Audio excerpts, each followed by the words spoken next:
record. Hey, Kyndra, we just finished up an awesome podcast interview. I love chatting with you. And in that interview, we chatted a little bit about mental health, and I thought we could delve a little bit deeper because I think it's an important topic and not a lot of us talk about it, but it's something I've struggled with. It sounds like something that you've had to go through as well. So why don't you tell us a little bit about when you realized that mental health was getting in the way of your ability to live a healthier life?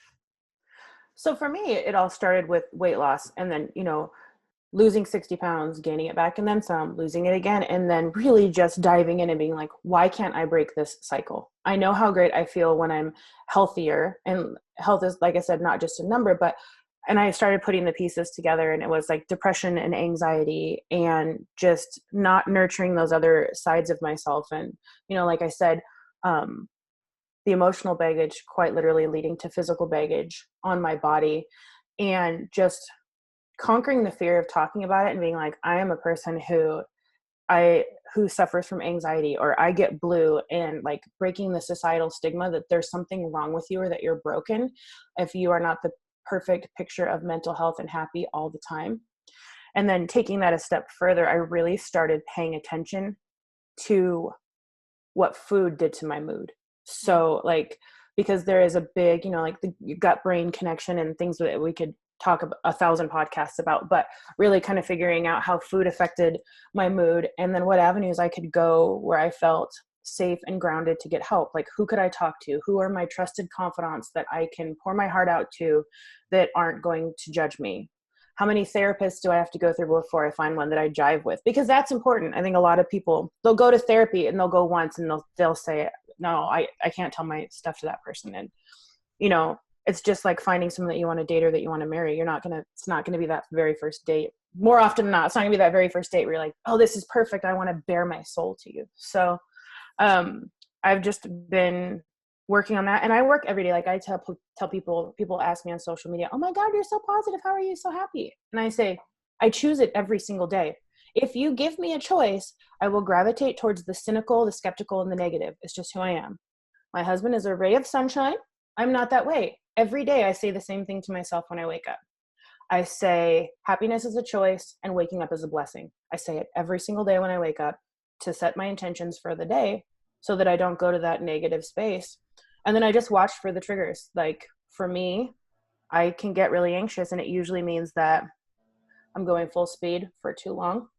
I'm giving too much of myself away. I'm trying to pour from an empty cup, and then also just not processing my feelings. Like I went from like keeping everything in to being like, hey, we just met. Let me tell you every single thing on my mind right at this very second. If I trust you, like if I feel safe and trustworthy. But I think a lot of people still live in fear and isolation because you're not supposed to talk about it. You're broken if you don't feel happy all the time. And it's just not the case.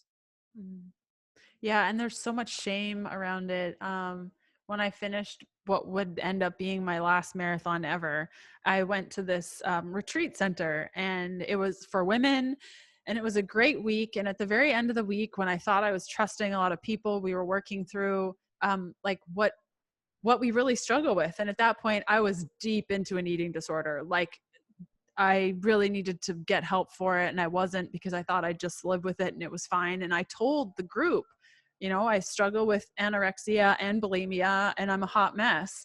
And I thought that it would be a safe place to share that. And I received so many looks, and people were judging me, and it was such a hard thing. And I think you're right. Finding people in your lives, not some random group of people at a retreat, and finding a therapist that you trust is so important to start talking through that. And there's just so much shame around it. Like, how can you be a nutritionist if you have an eating disorder? And, I don't trust you for any of the tips you just gave me. And it's unfortunate that there's so much shame around mental health. Do you experience that as well, where there's shame and guilt around those feelings? I don't feel like I feel it from outside influences so much anymore, because I just take a strong stance and I'm like, this is who I am. Like I will say, love me or hate me, you'll never forget me.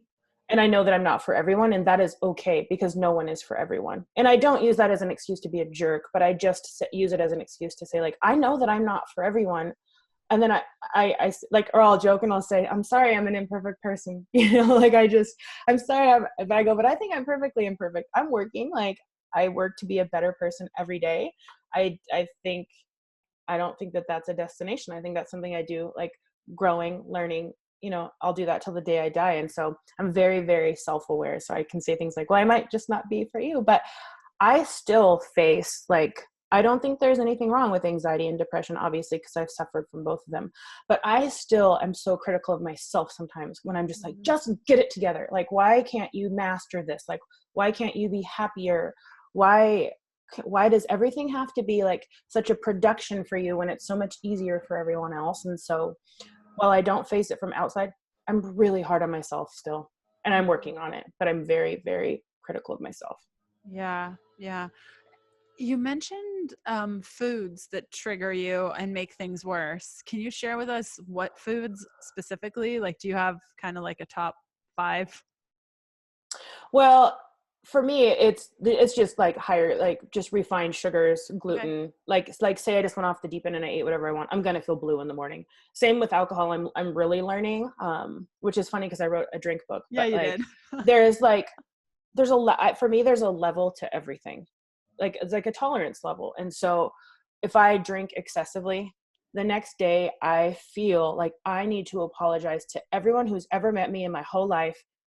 And I was like, I didn't even do anything. Like I stayed home with my husband, you know what I'm saying? But like, so I know that like, yes, 1 or 2 drinks is fine. To excess, I'm going to probably feel a little blue tomorrow, and kind of food the same way. So it helps me self-regulate, especially with my diet, because I know that if I were to go off the rails and eat whatever I wanted, because those foods, I'm human, those foods still sound good. Like, like they don't ever stop sounding good just because you prefer to eat healthy foods, right? Like everybody loves Doritos. Come on, let's be honest with each other, So like, so if I were to go off the rails, I'll spin out kind of mentally. So for me, part of my whole picture of health is knowing those triggers and keeping them, in check. Like, I feel like self-care has kind of become a buzzword almost, which I hate because it's so important to take care of yourself. But like building in just me time, I call myself an extroverted introvert because I can be on for so long, but then I need to not be around anybody to recharge. Like I need to like just power down, be alone, stare at a wall, write, do whatever. And so like, that's all part of it. So learning my triggers. And I think that that's another thing that people don't pay attention to is learning what triggers. So like maybe even keeping a mood journal. What were you doing when you started feeling anxious or panic? And then find a pattern.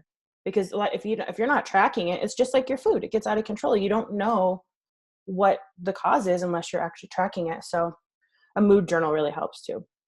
Those are great tips. I know for me, like, of course, the usual like gluten, dairy, because I'm allergic to those things, but chocolate sets me off mentally. Like, I could have a complete full blown anxiety attack if I eat more than 2 little squares of chocolate. And it depends on how the chocolate's processed. And corn. Like, Wow.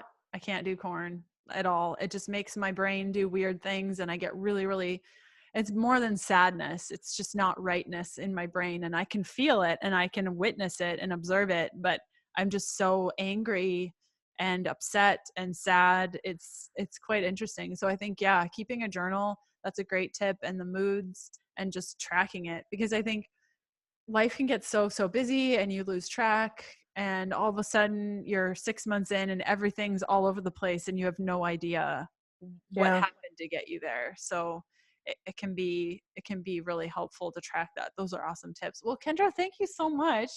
Thank you. For sharing your story with us. And everyone can you tell us your URL and such like that, so if people want to find out more, they can head on over there? Yep. peaceloveandlowcarb.com. So easy. Amazing. Yeah. You can also go to KyndraHolley.com, but everyone will just spell that wrong. Yeah, probably. Yeah. Same with Leon Vogel. Yes, really. You would never find me that way. So it's peace, love, and low carb. Vogel? Yeah, it's Google? Great. Yeah. Yes, definitely. Yeah.